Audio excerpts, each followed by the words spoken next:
Today, if we go to Bihar, while we haven't had a famine, we capture stories all the time of people dying of hunger. You know, so we are still there. But the other half is as important. We are no longer just a hungry, starving nation, but we are no longer just the shining India as well. And therefore, you see this of how we play ourselves in global fora. And I think, yes, it's true, we have a very large unfinished national agenda, which is why we are so hesitant in asserting global leadership. But we think the G20 is a good fora, which allows us at least a seat at the table in important national fora to talk about the issues that we care about. After Rwanda, after the genocide in Rwanda, for the first time, the UN had a look at its policies to say our national boundary is so sovereign that when we see people killing each other, we stand by. It's not really our problem that the Rwandans are killing the Rwandans. If a foreign government, somebody else was attacking them, it's a global problem. But if people within a country kill themselves, that's really not a global problem. The whole concept of human rights was revised after that to say, actually, national boundaries are completely irrelevant. Every human being has the same right, irrespective of where they live, and we are all a part of the same global community and the same global problems. And therefore, the fact in India that we are now living in a world where nobody is doubting the growth story. We've done very well. But then when you look at poverty, what is the story there?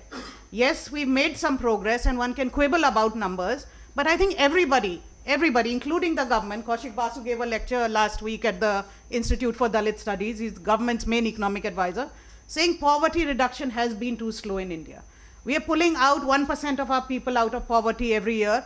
I lived in Vietnam for 5 years. They're able to pull out 4% of their people out of poverty every year. So that is possible. And what was the difference? Largely a focus on agriculture. 60% of our people are still engaged in agriculture, and we have just completely neglected that for the last 20, 30 years. So there are these huge issues. So poverty is not coming down fast enough.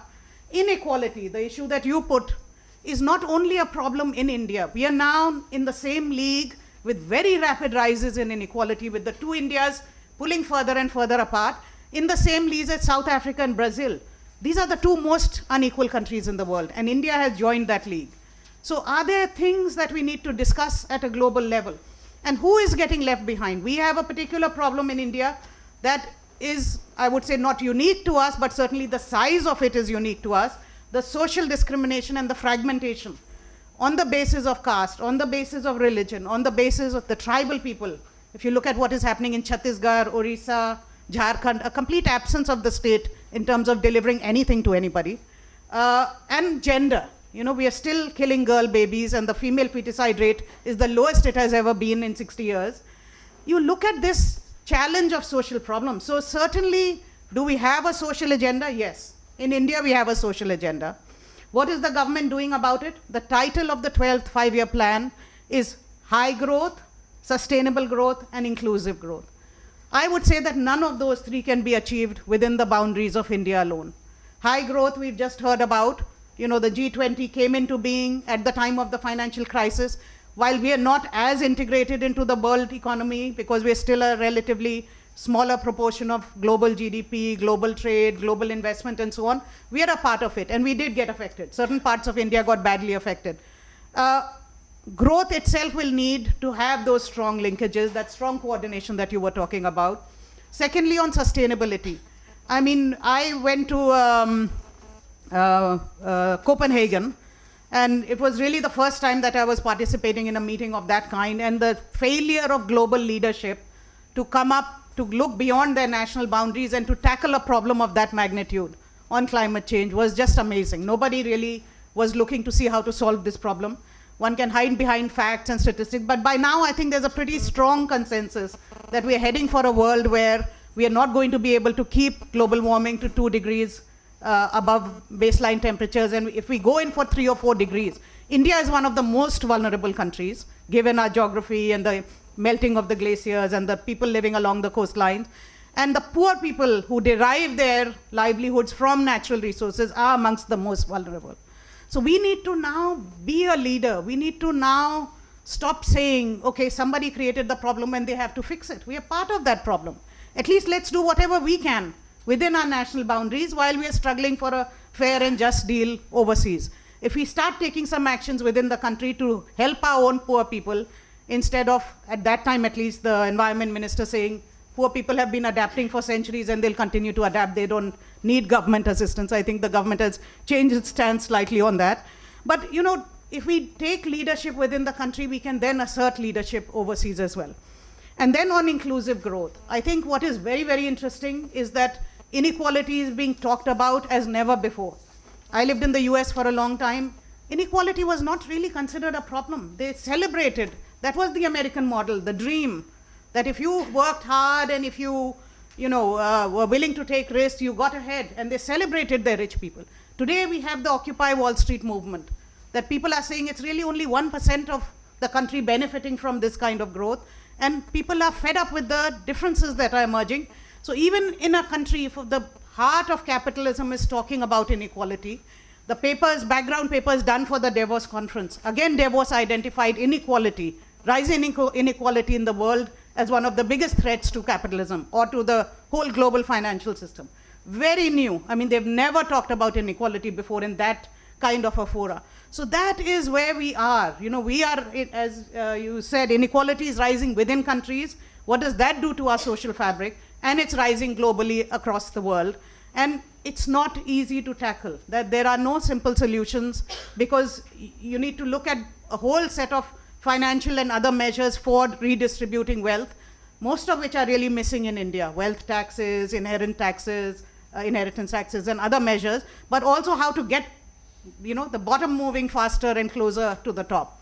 And there really at the moment one country stands out, Brazil, which is really doing amazing things in terms of social programs, is actually one of the few examples in the world where we see equality rising. You know, and one of their big success stories is the Zero Hunger program.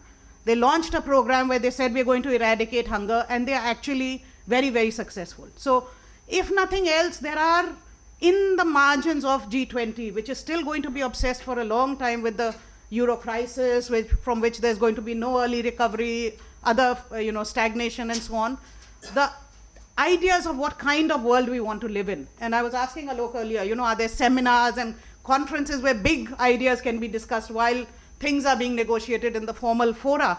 But this whole topic of, you know, we say is this the end of capitalism?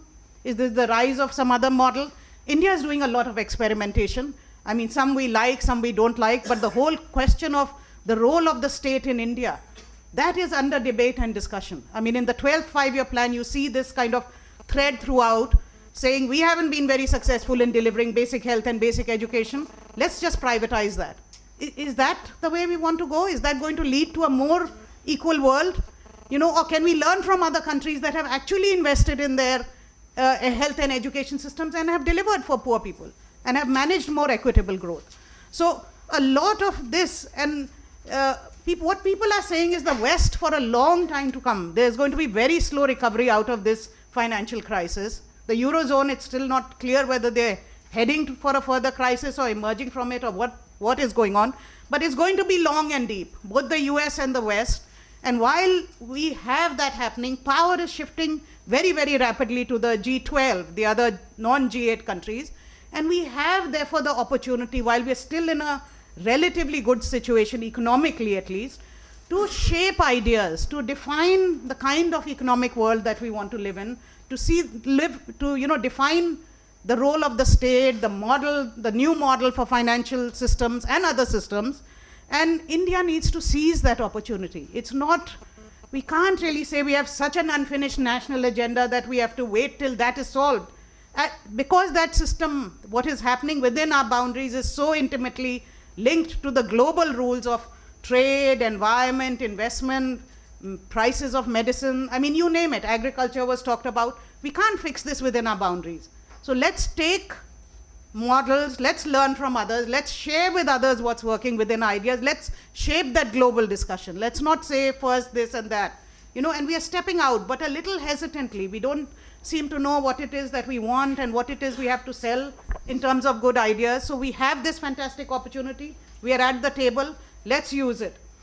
I don't know how many of you were there at that Jaipur Lit Fest. I was there, and I think what was, a speaker just said that. Javed Akhtar was talking, and the young people said, give us some advice. And basically what he said was, we are so sorry we are leaving you a world that is so full of discrimination, so full of hatred, so full of inequality, so unsustainable. We are using up all your resources. But please, we failed you miserably, but you don't fail us and the next generation. And, the future really, we keep using it as a cliche, but it really is in your hands, and the world that you live in and that you leave behind really does not need to look so ugly as it does today. So thank you.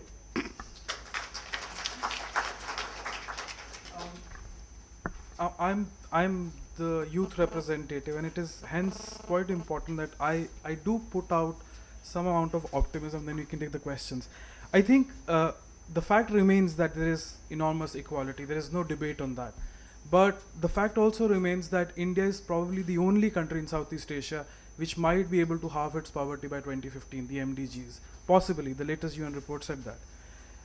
So there is some sort of optimism there. Secondly, I absolutely agree with Mr. Kumar, Mr. Rajiv Kumar, that until and unless innovation and young people and entrepreneurship and issues like skill development are taken seriously, we won't be able to settle our domestic constituency. But since this discussion is on G20, I would like to bring on a very important aspect here that is, in a sense, Indian side or India prepared to bring issues which are of our importance onto the table when we are discussing and when we are sitting at G20. And I mean, China in 2009 gave a very classic example when they said that replace dollar with the SDR, and even though they have reverted back from them, I think they will probably pursue it in times to come, and they've kept their long-term and short-term policy in mind. And we need to bring out such kind of examples. I mean, look at World Bank today. World Banks, they have this they have their traditional financing model, but researchers show that instead of traditional finance